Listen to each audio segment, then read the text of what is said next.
Rescue operations have intensified to locate survivors in southern Brazil after torrential rains triggered massive flooding and landslides.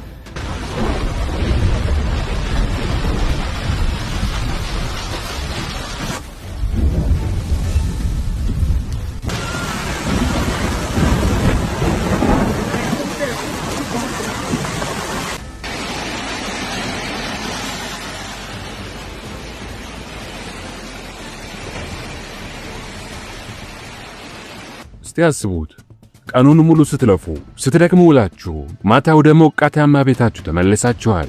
ከቤተሰቦቻችሁ ጋር አራት በልታችሁ የዕለቱን ድካም ለማርገብ አልጋችሁ ላይ ጋደም ብላችኋል። ውጪ ላይ ዝናብ እየዘነበ ነው፣ ግን የተለመደ የክረምት ዝናብ ስለሆነ ብዙም አልተጨነቃችሁም። ልጆቻችሁ ተኝተዋል፣ ሁሉም ነገር ጸጥ ብሏል። ነገር ግን እኩለ ሌሊት ላይ ከየት መጣ የማይባል ምድርን የሚያንቀጠቅጥ አስፈሪ ድምፅ ሰማችሁ። ኮንክሪት ሲሰነጠቅ፣ ግድግዳ ሲናድ እና ማስፈሪ የሆነ የውሃ ማዕበል ቤታችሁን ሲምጣው በድንገት ከእንቅልፋችሁ ትነቃላችሁ። መብራት የለም። በድቅድቅ ጨለማ ውስጥ የጭቃ ማዕበል ሁሉንም ነገር ሲውጠው ይታያችኋል። አዎ ይህ የሆሊውድ ፊልም አይደለም። ይህ እንደ አውሮፓውያኖቹ የዘመን ቀመር ፌብሩዋሪ 23 2026 በደቡብ ምስራቅ ብራዚል ዞና ዳማታ በተባለው ቀጠና በተለይም ጁዊዝ ዴ ፎራና ኡዋ በተባሉት ከተሞች ውስጥ በሚኖሩ ምስኪን ቤተሰቦች ላይ የደረሰው አሰቃቂና ዘግናኝ እውነት ነው። ሰላም ጤና ይስጥልኝ የተከበራችሁ የዘገረም ቤተሰቦች፣ ዛሬ ስንላችሁ የመጣነው ቪዲዮ ልብን የሚሰበር ተፈጥሮ ስትቆጣ ምን ሊፈጠር እንደሚችል በግልጽ የሚያሳይ እናም ሁላችንም ቆም ብለን እንድናስብ የሚያደርግ ታሪክ ነው። ቪዲዮውን ላይክ በማድረግ ጀምሩ። አዲስ ከሆናችሁም ደግሞ ሰብስክራይብ ማድረጋችሁን አዘንጉ። ነገሩ ወዲህ ነው። ሰኞ ምሽት ነበረ። ብራዚል ሚናስ ጄራስ ግዛት ውስጥ የሚገኙት አብዛኞቹ ነዋሪዎች ከቀኑ ውሏቸው ተመልሰው ቤታቸው ውስጥ እያረፉ ነበረ። ልክ እንደ ማንኛውም ቀን ሰማዩ ማፍሰስ ጀመረ። መጀመሪያ ላይ ተራ የክረምት ዝናብ ይመስል ነበረ። ሆኖም ግን የሰማዩ መስኮት የተከፈተ ይመስል ዝናቡ ቆም ብሎ ማሰብ በማይሰጥ ፍጥነት መጠኑን ጨመረ። በደቂቃዎች ውስጥ ከወትሮው የተለየ እጅግ አስፈሪ የሆነ የውሃ ግድግዳ ኮረብታዎችና ሸለቆቹን ያጥለቀልቅ ጀመር። የብራዚል ብሔራዊ የሜትሮሎጂ ኢንስቲትዩት መረጃ እንደሚያሳየው በዚያች ምሽት በጁዊዝ ዴ ፎራ ከተማ የዘነበው የዝናብ መጠን በታሪክ ታይቶም ተሰምቶም የማይታወቅ ነበረ። አስቡት፣ ለአንድ ወር ሙሉ ሊዘንብ የሚችለው የዝናብ መጠን ባልተጠበቀ ሁኔታ በሰዓታት ውስጥ ነው የወረደው። አንዳንድ ቦታዎች ላይማ የዘነበው የዝናብ መጠን ለየካቲት ወር ከተመዘገበው ታሪካዊ አማካኝ ከእጥፍ በላይ ነው። ታዲያ ይህ እንዴት ሊሆን ቻለ? እንዴትስ ነው አንዲት ዘመናዊ ከተማ በቅጽበት ወደ ሲኦል ልትቀየር ቻለችው? ምክንያቱ ቀላል ግን ደግሞ አሳዛኝ ነበረ። መሬቱ ቀድሞውኑም በተደጋጋሚ በዘነበው ዝናብ ምክንያት ክፉኛ ረጥቦና ውሃ ጠጥቶ አብጦ ነበረ። መሬቱ ተጨማሪ አንዲት ጠብታ ውሃ የመሸከም አቅም አልነበረውም። ስለዚህ ይህ ሁሉ የዶፍ ዝናብ ሲወርድ ውሃው ወደ መሬት ሰርጎ መግባት አልቻለም። እናም ተፈጥሮ የራሷን ጨካኝ ውሳኔ ወሰነች። ስበት ወይንም ግራቪቲ ስራውን ጀመረ።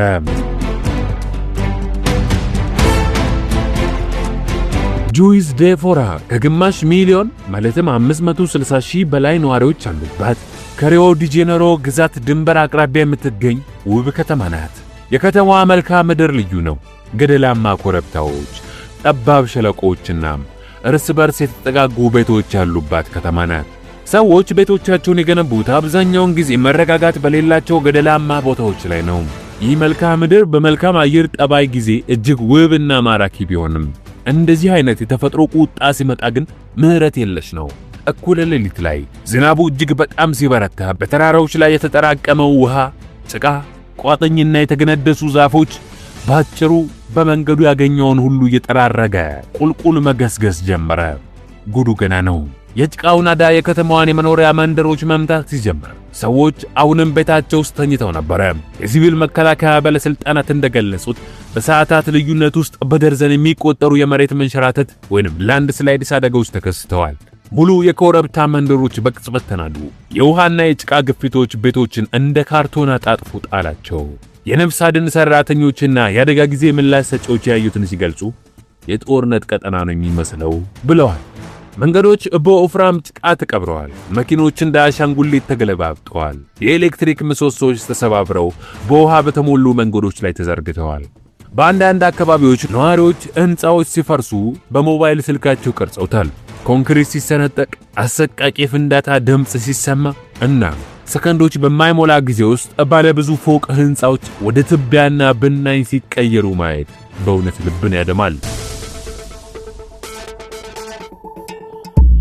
በጁዊዝ ዴፎራ መሃል አቋርጦ የሚያልፈው ፓራይቡና የተባለው ወንዝ ከላይ ከኮረብታው በሚወርደው የውሃና የጭቃ ጅረት ምክንያት በቅጽበት ሞልቶ ፈሰሰ።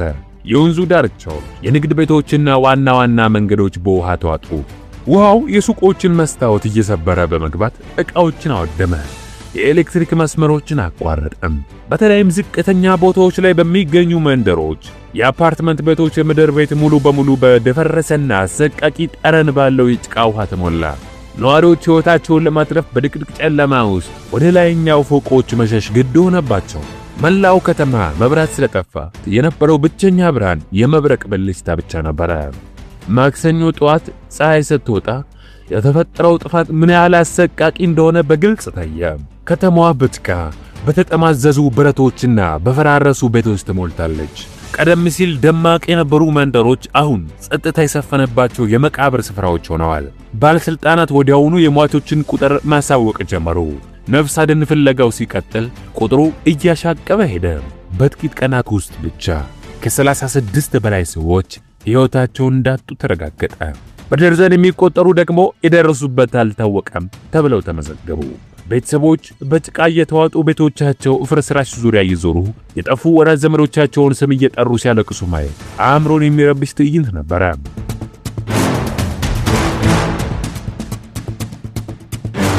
የእሳት አደጋ ተከላካዮች ወይንም ፋየር ፋይተርስ ያለ እረፍት ለ24 ሰዓታት ሰሩ። ከባድ ማሽነሪዎችን መጠቀም ተጨማሪ ናዳ ላይ መጣ ስለሚችል በገዛ እጃቸው በባዶ እጆቻቸው ጭቃውንና ፍርስራሹን እየቆፈሩ ሰዎችን ለማውጣት ታገሉ። ከተለያዩ የብራዚል ግዛቶች የሰለጠኑ የነፍስ አድን ውሾች ወይንም ሰርች ዶግስ መጥተው ከፍርስራሹ ስር በሕይወት ያሉ ሰዎችን ለማሽተት ተሰማሩ። ሴራሚካ በተባለው መንደር መላው ኮረብታ ተንዶ ቤቶችን ሙሉ በሙሉ ደምስሶ ነበረ። ይህ አደጋ ጁዊዝ ዴፎራን ብቻ አልነበረም የመታው። አቅራቢያዋ ወደምትገኘውና 100,000 ገደማ ነዋሪዎች ወደዋላት ወደ ኡባ ከተማም ስንሄድ ደግሞ ሁኔታው በተመሳሳይ ልብ ሰባሪ ነበረ። ከባድ ዝናቡ የአካባቢውን ወንዞች በመሙላቱ የከተማዋ ማዕከላዊ መንገዶች ሙሉ በሙሉ በውሃ ተሸፍነው ነበረ። መኪኖች ልክ እንደ ወረቀት ጀልባ በውሃው ላይ ሲንሳፈፉ የሚያሳዩ አስደንጋጭ ቪዲዮዎች በማህበራዊ ሚዲያ ተሰራጩ። የኢንዱስትሪ መጋዘኖች፣ የመኪና መሸጫ ሱቆችና ትላልቅ የንግድ ተቋማት በውሃ ተዋጡ። አስፓልቶች ከመንገዱ ላይ ተገሽልጠው ወጡ። የድጋፍ ግድግዳዎች በውሃው ግፊት ፈንድተው ፈረሱ። እዚያም ቢሆን በርካታ ሰዎች ሕይወታቸውን ሲያጡ፣ ሌሎች ደግሞ የገቡበትም አልታወቀም። የነፍስ አድን ሰራተኞች በጎማ ጀልባዎች እየተጓዙ በውሃ ከተከበቡ ቤቶች ሰዎችን አወጡ። ይህ የሚያሳየን የተፈጥሮ አደጋ ከሚያወድመው ሕንፃና ንብረት በላይ የሰዎችን ነፍስና ስነ ልቦና እንዴት አድርጎ እንደሚሰብር ነው። በጁዊዝ ዴፎራ ከተማ ብቻ ከ3000 በላይ ሰዎች መኖሪያ ቤታቸውን አጥተው በየሜዳው ተበታትነዋል። ትምህርት ቤቶች ተዘግተው ወደ ጊዜያዊ መጠለያነት ተቀየሩ። እነዚህ ቤተሰቦች ከጭቃው አምልጠው ወደ መጠለያው ሲመጡ የያዙት ነገር ቢኖር የለበሱት ልብስ ብቻ ነበረ። ወደፊት ተስፋቸው፣ የሕይወት ዘመን ልፋታቸው ሁሉም በጭቃ ተውጧል። በየጂምናዚየም ወለሉ ላይ ፍርስራሾች ተነጠፉ። በጎ ፈቃደኞች የታሸገ ውሃ፣ ብርድ ልብስና ምግብ ማደል ጀመሩ። ነገር ግን ለብዙዎቹ ድንጋጤው ገና አልተዋጠላቸውም። የሚወዱትን ሰው በሞት ያጡ፣ የጠፋባቸውን ቤተሰብ ገና በመፈለግ ላይ ያሉ እናቶች፣ አባቶች እናም በድንጋጤ የሚንቀጠቀጡ ሕፃናት ማየት ከባድ ነው። አንዴ ዝናብ ነበረ። በቅጽበት ደግሞ ምድር ተንቀጠቀጠች። ሁሉም ነገር አለቀም። በገጠራማ አካባቢዎች የሚገኙ አርሶ አደሮች የእርሻ ማሳቸው ሙሉ በሙሉ በውሃ በመዋጡም እናም መንገዶች በመዘጋታቸው የከፋ ችግር ውስጥ ወደቁ። ትላልቅ አውራ ጎዳናዎች በጭቃ ናዳ በመዘጋታቸው የነፍስ አድን ቁሳቁሶችን፣ ምግብንና ነዳጅን ወደ ተጎዱት አካባቢዎች ማድረስ እጅግ አስቸጋሪ ሆነ። የሁለቱም ከተሞች ባለስልጣናት ወዲያውኑ የአስቸኳይ ጊዜ አዋጅ ወይንም ስቴት ኦፍ ኤመርጀንሲን አወጁ። ይህ አዋጅ የፌደራል መንግስትን እርዳታ በፍጥነት ለማግኘትና የሰብአዊ ድጋፎችን ያለ ቢሮክራሲ ለማቅረብ የሚያስችል ነበር። መላው የከተማዋ ሆስፒታሎች፣ ትምህርት ቤቶችና አስፈላጊ አገልግሎት ሰጪዎች ተቋማት መብራት በመጥፋት ተስተጓጉለው ነበር። የብራዚል ፕሬዝዳንት ሉዊዝ አናሲዮ ሉላ ዳ ሲልቫ በአደባባይ ወጥተው ለተጎዱት ማህበረሰቦች ያላቸውን ጥልቅ ሐዘንና አጋርነት ገለጹ። የፌደራል የጸጥታ ኃይሎችና የሲቪል መከላከያ ቡድኖች ወደ ስፍራው እንዲዘምቱ ትዕዛዝ አስተላለፉ። የተፈናቀሉ ቤተሰቦችን ለማቋቋምና የወደመውን መሰረተ ልማት ለመጠገን የሚረዳ የፋይናንስ ድጋፍ እንደሚደረግም ቃል ተገባ። ነገር ግን አጥንት ድረስ የዘለቀውን የህዝብ ቁስል ገንዘብ ሊሽረው ይችላል? መልሱ አያጠያይቅም። ታዲያ ይህ ሁሉ ጥፋት ለምን ተከሰተ? ዝም ብሎ የተፈጥሮ አጋጣሚ ነው ወይስ እኛ የሰው ልጆች ያመጣነው መዘዝ? ባለሙያዎችና የከተማ ፕላን አውጪዎች ለዚህ ጥፋት በዋናነት ሁለት ትላልቅ ምክንያቶችን ያስቀምጣሉ። አንደኛው የአየር ንብረት ለውጥ ወይንም ክላይሜት ቼንጅ ሲሆን፣ ሁለተኛው ደግሞ ደካማ የከተማ መዋቅርና እቅድ ነው። እኛም ደግሞ እንላለን ከፈጣሪ ጋር ያለን ትስስር በመላላቱ። በቅርብ ዓመታት ውስጥ ደቡብ ምስራቃዊው ብራዚል በተደጋጋሚ እጅግ አስከፊ የሆኑ የዝናብና የጎርፍ አደጋዎችን እያስተናገደች ትገኛለች። የአየር ንብረት ተመራማሪዎች እንደሚያስጠነቅቁት ከሆነ ዓለማችን እየሞቀች በመጣች ቁጥር አየሩ ከፍተኛ የሆነ እርጥበት የመያዝ አቅም ይኖረዋል። ይህ ማለት ዝናብ ሲዘንብ እንደ ድሮው ቀስ ብሎና ረጋ ብሎ ሳይሆን በአንዴና በከፍተኛ ኃይል ይዘንባል ማለት ነው። ይህ የዝናብ ስርዓት ወይንም ስቶርም ሲስተም በተራራማ ቦታዎች ላይ ሲያርፍ ውሃው በፍጥነት በመጠራቀም ገደሎችን እያፈረሰ ወደ ታች ይምዘገዘጋል። በሌላ በኩል ደግሞ ፈጣን የከተማ መስፋፋት የራሱን ትልቅ ድርሻ ተጫውቷል። በጁይስ ዴ ፎራና በሌሎችም የብራዚል ከተሞች ሰዎች የመኖሪያ ቤት ፍለጋ ለመገንባትና አደገኛ በሆኑ ገደላማና ያልተረጋጉ ቦታዎች ላይ ቤቶችን ይገነባሉ። በቂ የውሃ መውረጃ ቦዮች የሉም። ዛፎች ተጨፍጭፈው በኮንክሪት ተተክተዋል። መሬቱን አጥብቆ የሚይዝ ጠፍቷል። ስለዚህ ዝናብ ሲመጣ አፈሩን የሚያስረው ነገር ስለሌለ በቀላሉ ተነዶ ይወርዳል።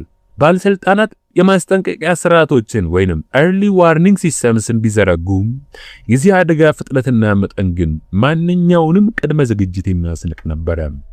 የነፍስ አድን ስራው ቀስ በቀስ ወደ መልሶ ማቋቋም ወይንም recovery and damage assessment እየተቀየረ ቢሆንም የህዝቡ ፍርሃት ግን አልበረደም።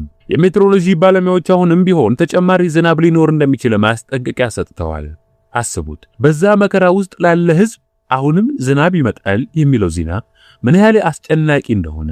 ለተጎዱት ቤተሰቦች መጽናናትን የተመኘን የዛሬውን አሳዛኝ ዝግጅታችንን በዚህ እናበቃለን።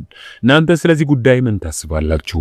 የአየር ንብረት ለውጥና የከተሞች አገነባበስ ወደፊት ምን አይነት አደጋ ሊያመጣ ይችላል ብላችሁ ትገምታላችሁ? ሐሳባችሁን በታች ከኮሜንት ስፍራ መስጫው ላይ አስቀምጡልን። ያንዳንዱን ኮሜንት እናነባለን። ይህንን ቪዲዮ ከወደዳችሁት መረጃ ስጪ ነው ብላችሁ ካሰባችሁ እንዲሁም ለሌሎች እንዲደርስ ያገዛል ዘንድ ቪዲዮውን ላይክ፣ ቻናሉን ሰብስክራይብ በማድረግ ያላችሁን ሐሳብ አስተያየትም ከስር በኮሜንት መስጫ ስፍራ ላይ በማስቀመጥ ቤተሰባችንን ይቀላቀሉ። በቀጣይ አዲስ መረጃ ሰጪ በሆነ ቪዲዮ እስከምንገናኝ ሰላም።